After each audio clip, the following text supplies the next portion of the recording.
Mga igsuon mayong adlaw kanatong tanan. Karon adlaw na usab nga Huwebes, pitsa 1 sa bulan sa Hunyo sa tuig 2023. O karong adlaw sa mga igsuon, Feast of our Lord Jesus Christ, the Eternal High Priest. Or piyesta sa atong Ginoong Hesus Kristo sa walay katapusan nga labong pagkapari. Sa ngalan samahan, sa Anak, ug sa Espiritu Santo. Amen.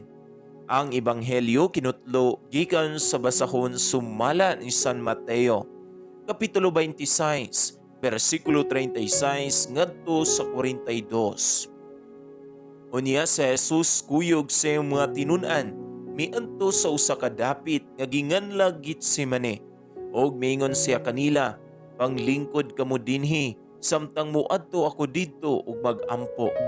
Gidala niya si Pedro ug ang duha ka anak ni Zebedeo, ug mibati siya dakong kaguol ug kahingawa.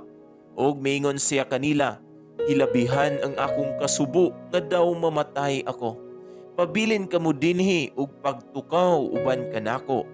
Og milakaw siya sa unahan, ug mihapa sa yuta ug nagampo nga nag-ingon, "Amahan ko, kun mahimo kuha ka nako kining upa, apan dili ang akong pagbuot mo'y matuman, kundili ang imo." Unya mibalik siya ngadto sa tulo ka tinun-an, og nakaplagan sila nga nangatulog.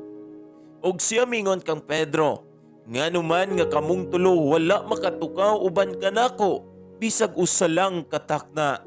Pagtukaw kamo og pagampo, aron dili kamo madaog sa panulay. Andam ang espiritu, apan luya ang lawas." Ug bibiya si Jesus pag-usab og nagampo, "Amahan ko, kun imo gayong ipainom ka nako kining kupa, matuman ang imong pagbuot." Og mibalik siya pag-usab, ug ang mga tinun-an nakaplagan niya nga nangatulog gihapon, kay katulgon man sila kaayo. Mga igsuon, ang Ebanghelyo sa Ginoo. Dayon ikaw, O Kristo.